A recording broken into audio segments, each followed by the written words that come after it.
Harian Selasa 8 Juni, judul memperhatikan dari 1 Korintus 12 ayat 23 sampai 26. Salam sejahtera, semoga kita semakin menghayati makna berdiakonia dengan cara saling memperhatikan seperti dinyatakan dalam 1 Korintus 12 ayat 5. Supaya jangan terjadi perpecahan dalam tubuh, tetapi supaya anggota-anggota yang berbeda itu saling memperhatikan.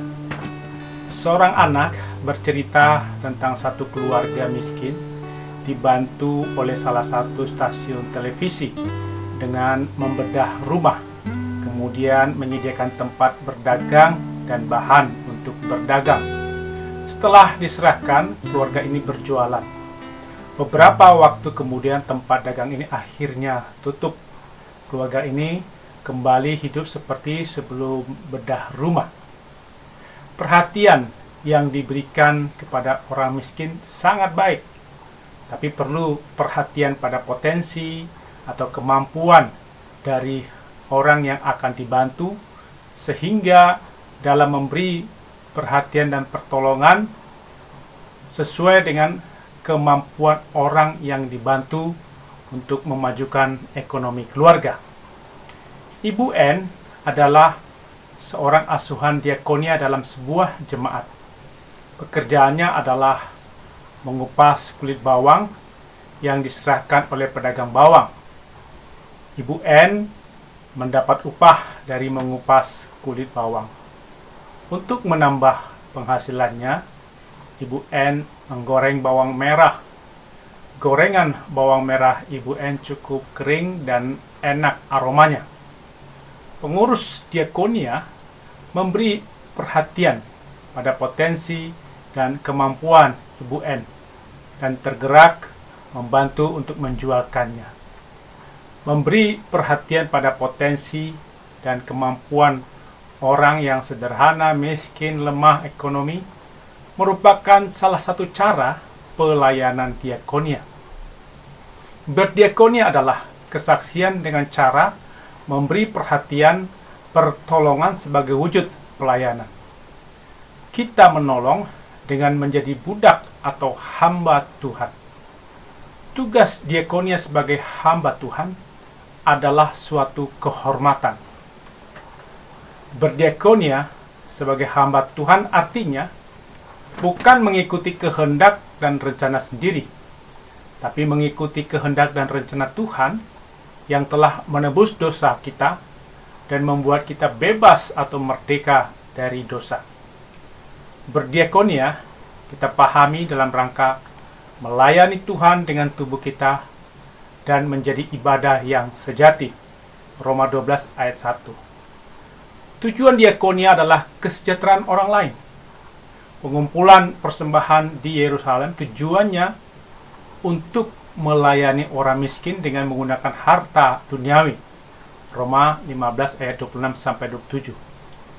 Pemberian persembahan adalah untuk mencukupkan keperluan-keperluan orang lain yang perlu ditolong dan dilakukan dalam rangka pelayanan kasih serta ucapan syukur pada Allah.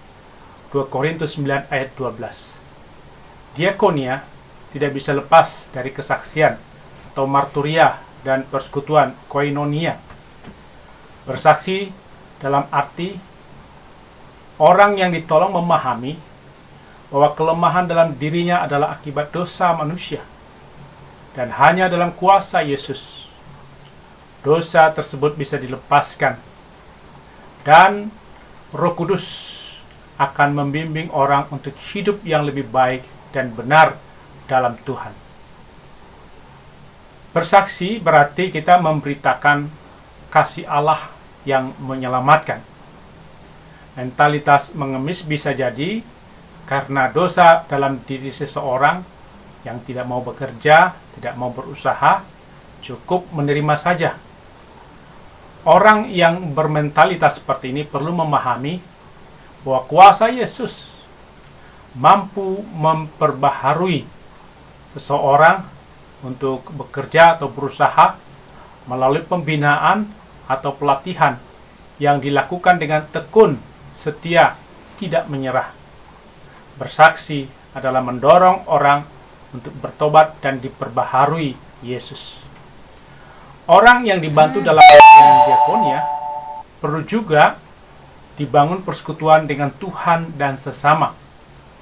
Persekutuan dengan Tuhan agar terus memahami kebenaran kehendak Tuhan, mampu berdoa pada Tuhan dan memuliakan Tuhan, menerima pengembalaan.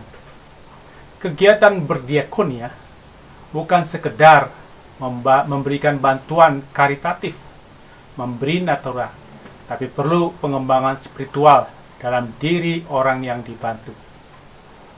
Tindakan berdiakonia bukan hanya dalam program-program besar, tapi bisa dimulai dari hal-hal kecil dalam kehidupan sehari-hari.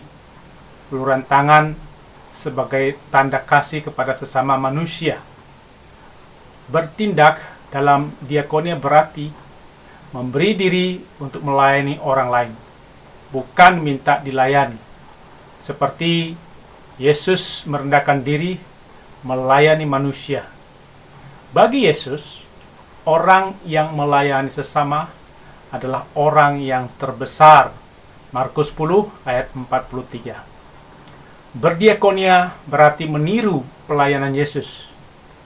Berdiakonia bukanlah hobi atau kesukaan seseorang, tapi merupakan tugas yang diserahkan Yesus kepada orang beriman. Kita dipanggil Yesus untuk menjadi tanda-tanda pertolongan dan keselamatan bagi semua pihak yang tidak mempunyai penolong. Berdiakonia adalah kesaksian tentang kasih Allah terhadap orang miskin, lemah, sakit, ditahanan, menderita. Diakonia yang hidup adalah hasil percaya pada Yesus yang dulu telah melayani, menolong orang sakit, miskin, menderita, lemah, dibuang, direndahkan, korban bencana alam. Diakonia adalah bantuan yang dihasilkan dari iman Kristen yang bersekutu bersama-sama untuk menolong orang yang memerlukan pertolongan. Ada orang tertentu tidak mau berdiakonia karena memandang rendah kegiatan diakonia. Diakonia dipandang sebagai kegiatan orang rendahan. Orang seperti ini cenderung karena dirinya lebih suka dilayani. Perlu dipahami bahwa berdiakonia adalah melayani Tuhan. Orang yang memberikan makan, memberi minum, memberi pakaian, tumpangan, perawatan, kunjungan orang sakit, mengunjungi tahanan sebenarnya dilihat sebagai pelayanan untuk Tuhan.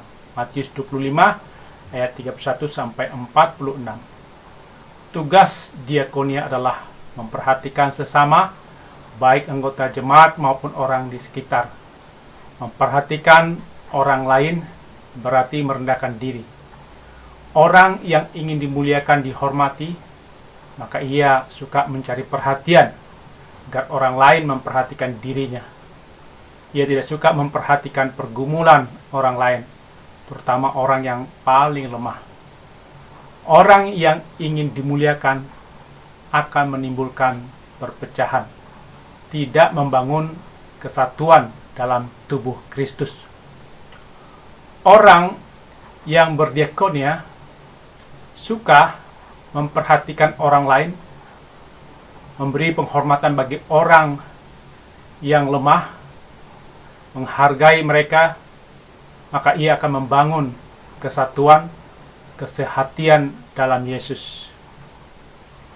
Diakonia membangun persekutuan, karena orang yang berdiakonia tidak menganggap remeh orang yang lemah, miskin, menderita, tahanan. Dalam persekutuan, semua anggota adalah penting, berharga di hadapan Tuhan. Dalam persekutuan, orang yang mempunyai kemampuan, kekayaan, kesehatan akan menggunakan kemampuan dan kekayaan kesehatan untuk memperhatikan, menolong yang lemah, sakit, korban bencana, dan miskin. Orang yang mampu dan kaya dalam persekutuan jangan sampai berkata tidak membutuhkan orang yang lemah dan miskin. Diakonia yang tumbuh dari iman kepada Yesus akan memperkuat persekutuan tubuh Kristus. Diakonia membuat orang tidak menjadi asing atau terpisah dari persekutuan. Semua orang punya keunikan masing-masing bagi Tuhan. Tapi dalam keunikan tersebut akan membentuk kesatuan tubuh Kristus. Tidak ada yang lebih rendah dan lebih tinggi. Marilah kita memperhatikan sesama dengan menyebarkan kasih Tuhan. Kita berdiakonia dengan melakukan yang terbaik untuk Tuhan. Membebaskan orang dari belenggu dosa seperti ungkapan dalam NKB 199. Telah ku perhatikankah sesama, atau ku biarkan tegar? Ku patut menghantarnya pada Kristus, dan kasih Tuhan harus ku sebar. Berapa yang terhilang telah ku cari, dan ku lepaskan yang terbelenggu. Sudahkah yang terbaik ku berikan kepada Yesus Tuhanku. Amin. Mari kita berdoa. Ya Tuhan, mampukan kami untuk memperhatikan sesama, untuk menyebarkan kasih Tuhan kepada sesama. Kami mau menjadi hamba Tuhan dalam berdiakonia dan memberikan yang terbaik kepada Tuhan Yesus. Kami berdoa dalam Yesus. Amin.